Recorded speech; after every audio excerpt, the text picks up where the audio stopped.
अस्सलाम वालेकुम, welcome to the show the inside story with Hasan and Nihal. नाज़रीन, बहुत अरसे के बाद मुलाकात हुई है। आज नाज़रीन हम जिस खेल का जिक्र करेंगे उस खेल को पाकिस्तान में इतना जाना नहीं जाता, और हमारे यहाँ बच्चा बच्चा उस खेल को जो जानता भी है तो वो नाम जो लेते हैं तो वो नडाल का लेते हैं, वो जोकोविच का नाम लेते हैं, वो रॉजर फेडरर का नाम लेते हैं। लेकिन अफसोस के साथ जो पाकिस्तान की एक पहचान, पाकिस्तान की शान एहसामुल हक है, उनका जिक्र कोई नहीं करता। आज बिल्कुल हम इसी तरह एहसामुल हक और उनके साथी जो हम पाकिस्तान का नाम रोशन कर रहे हैं इस खेल में, मैं उनका जिक्र करूंगा। हसन एहसामुल हक के बारे में अगर हम बात करें तो एहसामुल हक पाकिस्तान की एक ऐसी शख्सियत हैं जो आप भी जानते हैं कि किधर से उन्होंने अपना सफ़र शुरू किया और कहाँ तक पहुँचे, और आज उनको ये एजाज़ पाकिस्तान की तरफ से हासिल है कि वो नडाल और फेडरर के साथ भी खेल चुके हैं। रिसेंटली उनके जोकोविच के साथ भी उनकी गेम्स हुई थी। तो आप उनके सफ़र को किस तरह देखते हैं? देखें निहाल, सबसे पहली बात तो ये कि एक ये जहाँ तक मेरा अपना पर्सनल व्यू है, ये एक महंगा खेल है। पाकिस्तान में अमूमन ऐसे खेल को तरजीह नहीं दी जाती जिसमें एक्सपेंडिचर ज़्यादा हो। तो निहाल, ये सबसे सबसे बड़ा फ्लॉ इसका ये है। उसके बाद हमने स्कूल लेवल पे, कॉलेजेस लेवल पे, यूनिवर्सिटी लेवल्स पे इसको एक्सपोजर नहीं दिया। कोई भी खेल आपने अभी बात की, उनकी कोई भी खेल हो, एहसामुल हक की आपने बात की, कोई भी खेल हो, कोई भी खिलाड़ी हो, वो पाकिस्तान की पहचान है, वो पाकिस्तान की इज़्ज़त है। एहसामुल हक ने पाकिस्तान का नाम रोशन किया, बहुत ज़्यादा किया। बड़ी मेहनत है उनकी यहाँ तक पहुँचने में। 51 से 34 तक उनकी रैंकिंग आई। तो इसमें कोई शक नहीं कि खिलाड़ियों की कमी नहीं, सिर्फ अगर कमी है तो इंफ्रास्ट्रक्चर की कमी है तो ग्रास रूट लेवल पे मेहनत की कमी है। हसन, आपको लगता है कि जो टूर्नामेंट्स का इनेकाद किया जाता है, क्योंकि जो मुझे टूर्नामेंट्स का पता है वो कुछ कैंटोनमेंट्स में टूर्नामेंट्स कराए जाते हैं स्टूडेंट्स के, कुछ फेडरल बोर्ड की तरफ से कराए जाते हैं, कुछ HEC की तरफ से कराए जाते हैं। तो आपको लगता है कि ये काफ़ी है? क्योंकि जो हमारे पास एलीट क्लास है उनको तो बड़े बड़े जो स्पोर्ट्स क्लब्स हैं उधर ये फैसिलिटीज़ हासिल हैं, लेकिन जो एक गली मोहल्ले का बच्चा टेनिस खेलने का शौकीन है उस बेचारे को तो रैकेट भी नसीब नहीं है। लेकिन यार, फुटबॉल और क्रिकेट जो है, अगर उसकी मैं बात करूँ, सिंपल सा है, एक बैट और बॉल से खेले जाते हैं, उसमें इतना वो नहीं है। और हम हर चैनल्स पे क्रिकेट और फुटबॉल को ज़्यादा प्रमोट करें, जिससे जो यंग बच्चा जब जो स्पोर्ट्स की तरफ आना चाहता है वो उधर अट्रैक्ट होता है। बात कीजिए अगर हॉकी, गोल्फ और ये टेनिस जैसे खेलों की, इस पे मीडिया कवरेज नहीं मिलती, इस पे इतने नाम आगे नहीं आते ग्रास रूट लेवल्स पे। मतलब जैसे स्कूल लेवल्स पे ऐसी गेम्स नहीं कराई जाती, टूर्नामेंट्स नहीं कराए जाते। आर्मी ने एक इनिशिएटिव लिया हुआ है काफ़ी अर्से से, वो गोल्फ की चैम्पियनशिप्स भी करा रहे हैं, वो कैंटोनमेंट में, और मतलब ये टेनिस की भी करा रहे हैं। तो ऐसे अगर एक स्पोर्ट्स जैसे अब इंडिया की मिसाल ले लें, क्रिकेट से उन्होंने शुरू किया, IPL से, और अब हर ऑलमोस्ट हर स्पोर्ट की वो अपनी लीग करा रहे हैं, जिससे उनकी इकॉनमी भी बड़ी बूस्ट हो रही है। तो खेल से सिर्फ एक नाम नहीं पैदा होता, खेल से आपकी इकॉनमी भी सपोर्ट होती है, खेल से आपके रोज़गार भी बढ़ते हैं। तो ज़रूरत है ऐसे खेलों पे, ऐसे खेलों का इंफ्रास्ट्रक्चर बना के देने की, ऐसे खेलों पे इन्वेस्ट करने की। इससे पाकिस्तान को हर तरफ से फ़ायदा होगा। अच्छा हसन, अगर पार्टनर की बात की जाए, आपको पार्टनर्स बहुत इंपॉर्टेंट होते हैं। आप में से शो में हम भी एक पार्टनर्स की तरह रोल प्ले कर रहे हैं। तो अगर एहसामुल हक के पार्टनर की बात की जाए तो रोहन नाम है उनका। तो आप उनकी इस पार्टनरशिप को किस तरह देखते हैं? क्योंकि रिसेंटली उन्होंने बहुत स्ट्रगल किया इकट्ठे और बहुत अच्छे हमें रिजल्ट्स प्रोवाइड किए। तो लेकिन आपको नहीं लगता कि आखिर कुछ ना कुछ क्लैश तो रहता है, और पार्टनर से अंडरस्टैंडिंग कितनी ज़रूरी है, स्पेशली टेनिस ऐसी गेम में जो सारी एक माइंड गेम है? निहाल, बिल्कुल ज़रूरी, पार्टनर्स के साथ अंडरस्टैंडिंग एक वाहिद चीज़ है जो बहुत ज़रूरी है ऐसी गेम्स में। ये बिल्कुल सही बात है आपकी। और सानिया मिर्ज़ा की भी एक पार्टनर, मतलब ये आपस में अंडरस्टैंडिंग की वजह से ही इतना नाम कमा सके मिक्स डबल्स खेल के, और मतलब डबल्स में खेल के क्वार्टर फाइनल भी इन्होंने एक खेला एहसामुल हक ने मिक्स डबल्स का। तो पार्टनर्स एक बहुत ज़रूरी है, अंडरस्टैंडिंग बहुत ज़रूरी है। इंडियन है, उनके साथ अंडरस्टैंडिंग बहुत ज़रूरी है, लेकिन मेन चीज़ आती है आपकी मेहनत, आपकी लगन, आपकी डेडिकेशन उस खेल की तरफ, जो मेरे ख्याल से एहसामुल हक में बहुत ज़्यादा पाई जाती है, और तभी उन्होंने पाकिस्तान का इतना नाम रोशन। तो इसमें टेनिस में आपको क्या लगता है कि हमें इस खेल को प्रमोट करने के लिए भी और क्या स्टेप्स लेने चाहिए? देखिए, मुख्तलिफ जगहों पे मुख्तलिफ टूर्नामेंट्स हो रहे हैं। ऐसा नहीं है कि इस खेल को लोग पसंद नहीं करते। मैंने बहुत दफ़ा देखे हैं, बहुत बच्चे भी इस खेल को खेल होते हैं डिफरेंट टेनिस कोर्ट्स में। अभी खैबर पख्तूनख्वा में कॉम्प्लेक्स में, स्पोर्ट्स कॉम्प्लेक्स में टेनिस कोर्ट्स को रिन्यू किया जा रहा है। तो ये एक अच्छा स्टेप है। ऐसे हर सूबे, प्रोविंशियल लेवल पे सूबों को चाहिए, ज़रूरत है कि वो सिर्फ टेनिस नहीं, हॉकी को भी रिवाइवल किया जाए। ऐसे जो और स्पोर्ट्स हैं, कबड्डी, मतलब जिनको इतना एक्सपोजर नहीं मिल रहा, सबसे ज़रूरी है मीडिया एक्सपोजर, जो सोशल मीडिया भी हो और चाहे दूसरा मीडिया भी हो। एक्सपोजर जब मिलता है तो तब ये खेल दूर तक जाता है, बच्चे देखते हैं इनको, वो अट्रैक्ट होते हैं, किसी को पसंद आता है, वो अडॉप्ट करने की कोशिश करते हैं। तो हम कुछ हद तक मीडिया की भी है और कुछ हद तक गवर्नमेंट की भी है कि वो इस पे प्रॉपर इन्वेस्ट करें और जो इस काबिल हैं प्लेयर्स उनको आगे लेके आएँ। नाजरीन, एक ब्रेक की तरफ चलते हैं और ब्रेक के बाद हसान आपकी एक नेशनल बास्केटबॉल प्लेयर से मुलाकात कराएंगे जिनका शौक़ पढ़ाई की तरफ भी बहुत है और उनका शौक़ अपनी गेम की तरफ भी बहुत है। बैरिया यूनिवर्सिटी का नाम रोशन कर रहे हैं। नाम तो हम आपको तभी बताएंगे, लेकिन जो उनकी रिसेंट अगर आपको मैं कुछ बातें बताऊं तो इंटर लेवल पे और ऑल पाकिस्तान लेवल पे उनकी टीम की पोजीशन 3rd आई है। बैरिया यूनिवर्सिटी को रिप्रेजेंट किया है, HEC में उनका बड़ा नाम है, HEC की तरफ से रिप्रेजेंट किया है। ब्रेक के बाद आपकी मुलाकात कराते हैं इस उम्मीद के साथ खेल और खिलाड़ी तरक्की करते रहेंगे। Stay tune.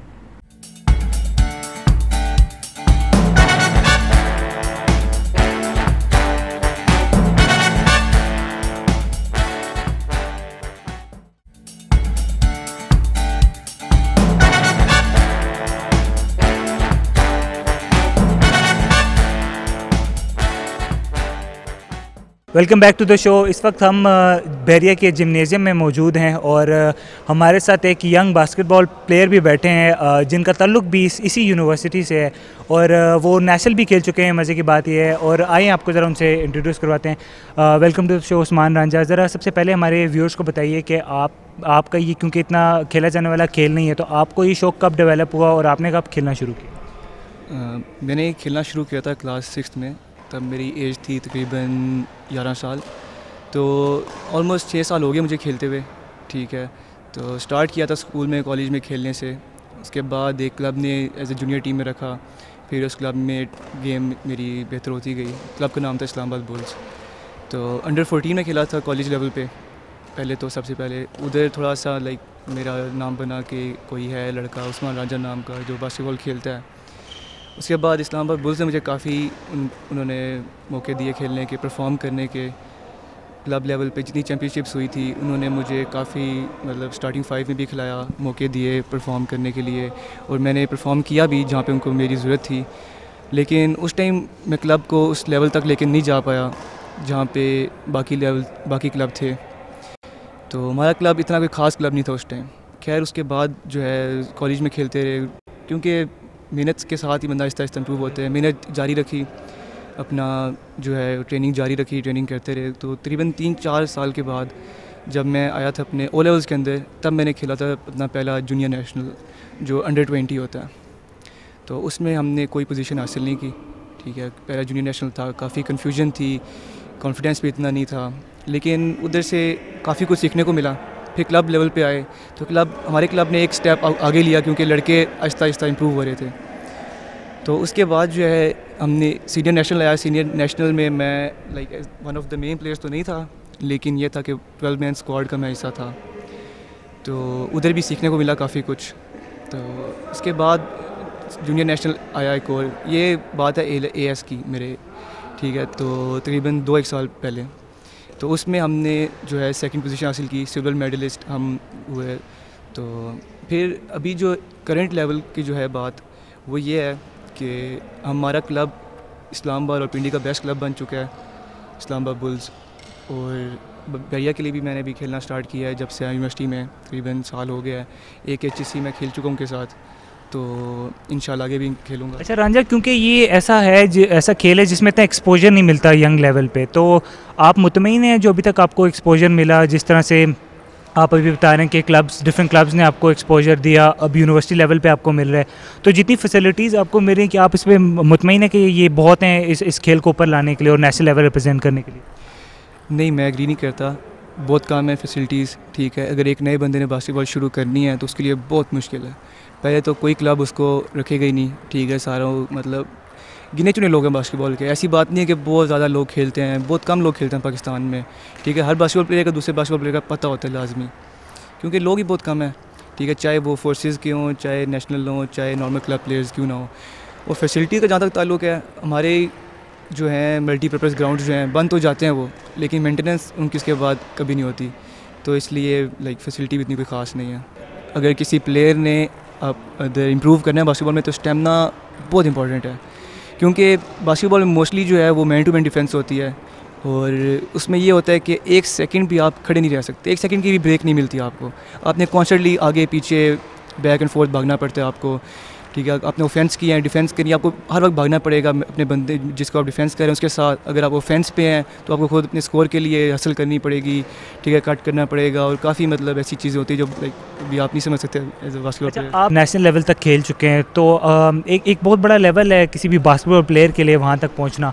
आप अपने आप को किस तरह फिट रखते हैं? आप क्योंकि एक स्टूडेंट भी हैं, एक अच्छे यूनिवर्सिटी में एनरोल हैं, तो आपके लिए क्या डिफ़िकल्ट नहीं होता अपने स्टेमिना को मेंटेन रखना, अपने फिटनेस को मेंटेन रखना और इतने बड़े लेवल पे जाके HEC और ऐसे टूर्नामेंट्स खेलना? फिट रखना काफ़ी मुश्किल होता है, लेकिन एक अच्छी बात यह है कि सिटी के अंदर लाइक टूर्नामेंट्स होते रहते हैं। हर महीने में एक टूर्नामेंट एक आध हो ही जाता है और पाकिस्तान के भी इवेंट्स आते रहते हैं और साथ में यूनिवर्सिटी में भी ट्रेनिंग होती रहती है। यूनिवर्सिटी में हम कोशिश तो करते हैं कि रेगुलर ट्रेनिंग रखें, लेकिन अगर रेगुलर ना भी हो जाए तो हफ्ते में 2 या 3 दिन लाजमी हम करते हैं। उसके अलावा ये तो यूनिवर्सिटी की ट्रेनिंग है। फिर क्लब की ट्रेनिंग अलग से होती है, उधर भी हम हफ्ते में 2-3 दिन देने पड़ते हैं क्योंकि क्लब को भी मेंटेन करना होता है। तो इस तरह मतलब बंदा फिट में रहता है साथ साथ। अच्छा उस्मान, ज़रा इस स्पोर्ट्स के बारे में बताइए कि कितने प्लेयर साइड ये गेम होती है और कितने मिनट्स के हाफ्स वगैरह जो भी होता है, आप ज़रा इसके बारे में बताइए ताकि जो यंग जनरेशन जो फॉलो करती है बास्केटबॉल को, जिनको पसंद है अर्ली स्टेजेस पे, वो ज़रा इससे फ़ायदा उठा सकें। बास्केटबॉल में एक गेम के दौरान टोटल 10 प्लेयर्स खेल रहे होते हैं, 5 एक टीम के और 5 एक टीम के, बाकी 7 प्लेयर्स बेंच पे होते हैं, ठीक है। टोटल एक टीम में 12 बंदे होते हैं। तो एक क्वार्टर जो है आपका वो होता है 12 मिनट्स का, ठीक है, और 4 क्वार्टर होते हैं ऑब्वियसली, ठीक है, बास्केटबॉल के। तो हर क्वार्टर जो है वो 12 मिनट का होता है, ठीक है। तो अब जो बेंच के प्लेयर्स होते हैं वो यूजलेस नहीं होते। बाकी स्पोर्ट्स में आपको पता है जो बेंच पे है वो लाइक बहुत मुश्किलों से उसको साबित करते हैं। नहीं, बास्केटबॉल में बेंच बहुत ज़रूरी चीज़ होती है, ठीक है। हर प्लेयर को रोल सब पे रखें तभी गेम अच्छी चल सकती है, क्योंकि स्टेमिना इतना चाहिए इस गेम में कि हर प्लेयर जो है वो लाइक 4-5 मिनट उसको रेस्ट चाहिए होती है, थक जाता है वो। इतना स्टेमिना किसी को नहीं होता कि पूरा मैच ही बस खेलता है। अच्छा, आप कह रहे हैं कि अगर किसी को हम सब्स्टिट्यूट करते हैं किसी प्लेयर को, तो हम उसको दोबारा मैच में ला सकते हैं एक दफ़ा सब्स्टिट्यूट करने के बाद? सब्स्टिट्यूट एक दफ़ा करने के बाद उसको दोबारा ला सकते हैं आप। जैसी बॉल डेड होगी, टाइम आउट होगा या फिर कोई फाउल होगा तो आप चेंज कर सकते हैं बंदे, और जितने मर्जी चेंजेस करें आप। आपके पास 7 प्लेयर बेंच पे बैठे हुए हैं और बेंच आपकी अच्छी होनी चाहिए ताकि जब वो प्लेयर गेम के अंदर आए तो टीम वीक ना हो, टीम उसी पेस पे खेलती रहे आगे। अच्छा नाज़रीन, एक छोटा सा ब्रेक लेते हैं और जब ब्रेक के बाद वापस आएंगे तो उस्मान राजा से कुछ टेक्निकल जो हैं चीज़ें इस खेल के बारे में वो ज़रा बास्केटबॉल कोर्ट में ही पूछेंगे और हम भी ज़रा बास्केट करने की कोशिश करेंगे बॉल को। स्टे विद अस।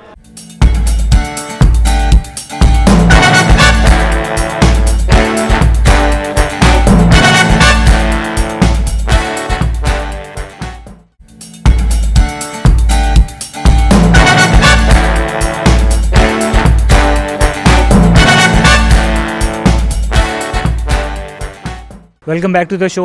जैसे ब्रेक पे जाने से पहले मैंने आपसे जिक्र किया था कि उस्मान रांझा से थोड़ा टेक्निकल जो हैं चीज़ें इस खेल के बारे में वो पूछेंगे। उस्मान, ज़रा थोड़े से रूल्स बताइएगा हमें इस खेल के बारे में कि क्या डिफरेंट रूल्स हैं इसके। अच्छा, बास्केटबॉल जो गेम है वो बाकी गेम्स जैसे क्रिकेट और फुटबॉल से बहुत डिफरेंट है। अब फुटबॉल में अगर कोई बंदा आपको बॉल दे दे आप खेलना स्टार्ट कर सकते हैं, इतना कोई मुश्किल रूल्स नहीं है उसके। क्रिकेट में भी सेम चीज़ है, एक बैट और बॉल हो तो कोई भी गली में खेल लेता है, लेकिन बास्केटबॉल जो है वो इस तरह नहीं खेली जा सकती। बास्केटबॉल के बहुत ज़्यादा रूल्स हैं इसमें। फाउल्स और रूल्स मतलब जो हैं स्टार्ट होते हैं, पहले रूल है डबल ड्रिबल। उसमें यह होता है कि बॉल अगर आपने ड्रिबल करना स्टार्ट किया है और आपने होल्ड कर लिया तो उसके बाद आप दोबारा ड्रिबल नहीं कर सकते, या तो आपने पास देना है या तो आपने शूट करनी है। फिर होता है कि अगर आप बॉल आपने होल्ड कर लिया है और आप जंप करते हो तो जंप के ड्यूरिंग आपने शूट करके वापस आना है। अगर आप लैंड करेंगे और बॉल आपके हाथ में है तो वो जंप मिस हो जाएगी, वो भी फाउल हो जाएगा। फिर होती है ट्रैवल। बॉल अगर जब आप लेके रन में हो तो उसके बाद आपको 2 स्टेप्स अलाउड होते हैं। 2 स्टेप्स लेके आप बॉल को पास या शूट कर सकते हैं। जब आपने 2 स्टेप्स ले लिए हैं तो फिर तीसरा स्टेप आप नहीं ले सकते। तीसरे स्टेप पे आपका फाउल हो जाएगा और ट्रैवलिंग हो जाएगी, उसको ट्रैवल कहते हैं। शिफ्ट होता है, पिवट होता है आपका। अगर आपने बॉल पकड़ के होल्ड करके खड़े हुए हैं तो आप पिवट कर सकते हैं एक पाँव पे आप जितना स्पिन करना चाहें आप स्पिन कर सकते हैं, लेकिन वो पिवट चेंज नहीं कर सकते फिर आप, तो वो शिफ्टिंग हो जाएगी। इसके अलावा जो है फिर आउट ऑफ बाउंड्स होती है, जिस तरह आप डायमेंशंस बास्केटबॉल कोर्ट की देख सकते हैं कि जब आउट में चली जाए तो फिर वो साइड बॉल हो जाती है। अगर बोर्ड के नीचे लग जाए तो वो फाउल हो जाता है, ठीक है। तो ये कुछ इसके बेसिक। अच्छा रांझा, आपने भी बात की आप बॉल इन हैंड नहीं रख सकते। कितना आपके पास टाइम होता है जब आप बॉल इन हैंड रख लेते हो, आप ड्रिबल करना छोड़ देते हो, तो उसके बाद आपके पास कितना टाइम होता है कि आपने उसको थ्रो करना है बॉल को? आपके पास 5 सेकंड्स होते हैं। 5 सेकंड्स तक आप होल्ड करके खड़े हो सकते हो जगह पे। अच्छा रंजा, ज़रा फाउल्स के बारे में बताइएगा कि क्या क्या फाउल्स होते हैं इसमें, कोई वो जिस तरह फुटबॉल के डिफरेंट होते हैं उस तरह बास्केटबॉल में क्या क्या फाउल्स होते हैं? बास्केटबॉल में आपके काफ़ी डिफरेंट किस्म के फ़ाउल होते हैं। एक आपका पर्सनल फ़ाउल होता है, एक आपका टेक्निकल फ़ाउल होता है, डिस्क्वालिफिकेशन फ़ाउल होते हैं। ये डिफरेंट सिनेरियोज़ में लगते हैं। अगर आप शूट कर रहे हैं बॉल और मैं आपको वो आपके शूटिंग एक्शन डिस्टर्ब किया, हाथ मार दिया या जो कुछ किया, तो फिर मेरा पर्सनल फ़ाउल होगा। हर बंदे के 5 फाउल्स होते हैं, 5 फाउल कर सकता है। 5 फाउल के बाद वो बाहर हो जाएगा, दोबारा नहीं खेल सकता। टेक्निकल फ़ाउल में ये होता है कि मिसाल के तौर पे आप शॉट ले रहे हैं, कुछ मैं चीखे मारना स्टार्ट कर देता हूँ या कुछ आपको बुरा कहना शुरू होते हैं, रेफरी को कुछ बुरा कहना शुरू हो जाता हूँ, तो फिर टेक्निकल फ़ाउल होगा। टेक्निकल फ़ाउल में ये होता है आपको 2 फ्री थ्रोज मिल जाती हैं और काफ़ी उसका होता है। और डिस्क्वालिफिकेशन फ़ाउल जो है वो बहुत रेयरली लगता है। उसमें ये होता है कि अगर आप लड़ने लग पड़े हो, लड़ाई करना शुरू हो गए, इस तरह का कुछ हो गया, तो फिर आप पे डिस्क्वालिफिकेशन फ़ाउल लगता है। सारी टेक्निकल बातें तो होगी। अब ज़रा मुझे बताइए, इस्लामाबाद और नेशनल लेवल पे कौन सी अच्छी टीम्स हैं और आप किन से खेलना पसंद करते हैं? अगर अच्छी टीम्स की बात की जाए, जो पाकिस्तान की बेस्ट टीम है ना नेशनल लेवल पे, वो आर्मी की टीम है। ठीक है, वो बहुत ज़्यादा हार्ड ट्रेनिंग कराते हैं अपने प्लेयर्स को। उनको स्टैमिना उनके परफेक्ट होते हैं, उनके शूटिंग उनकी परफेक्ट होती है, फिज़िकली बहुत स्ट्रॉन्ग होते हैं वो। उनका कंपैरिजन किया जाए हमारी ये जो नेशनल टीम्स हैं पंजाब की या इस्लामाबाद की या सिंध की, तो वो अनफेयर है क्योंकि उनकी ट्रेनिंग और वो प्रॉपर पेड होते हैं। ठीक है, तो उनके साथ हमारा कंपैरिजन बनती नहीं है। वो बेस्ट टीम है। सेकंड बेस्ट की बात की जाए तो फिर वो एयरफोर्स, उसके बाद वापडा, जो सारी फोर्सेस और डिपार्टमेंट्स हैं ये लोग। तो अगर बाकी बात करें हम लोग जो सिटीज़ और प्रोविंसेस हैं, उनमें हम इस्लामाबाद जो है वो अगर इफ़ नॉट द बेस्ट तो सेकंड बेस्ट बन जाती है। और क्लब लेवल पे बात की जाए, क्लब लेवल पे इस्लामाबाद पिंडी जो है उसमें जो है काफ़ी अच्छे बड़े बड़े क्लब हैं, जिनमें से इस्लामाबाद बुल्स एक है, इस्लामाबाद ईगल, रावलपिंडी ईगल्स एक है, रावलपिंडी फैल्कन्स है और भी काफ़ी अच्छे क्लब हैं। तो ये और जो बड़े प्लेयर्स हैं, ठीक है, उनमें से आते हैं नाम जो हैं वो शुमाइल सिगरी का नाम आता है एज अ बेस्ट सेंटर, और राजा बासित अली भी यंग है वो मेरे क्लब का है, वो भी काफ़ी अपना नाम बना रहा है। और गार्ड पे रिजवान खुर्शीद आते हैं, उज़ैर अहमद आते हैं। तो ये काफ़ी बड़े बड़े नाम हैं इस्लामाबाद पिंडी के, जिनको हर कोई ऑलमोस्ट जानते ही है। जो इनसे पहले हमारे सीनियर रह चुके हैं उनमें अनवर खान है, हाजी उमर साहब हैं, ठीक है, सुहेल भाई हैं। तो ये सारे जो हैं बड़े बड़े नाम हैं जो इस्लाम पिंडी में हर बच्चा जो बास्केटबॉल खेलता है उनको आते ही आते हैं। अच्छा रांझा, ज़रा हमें भी ज़रा बास्केट आप करना सिखाएं। एक नाज़रीन एक बास्केट ये करेंगे बॉल और एक मैं करूँगा, उसके बाद हम इख्तिताम करेंगे शो का।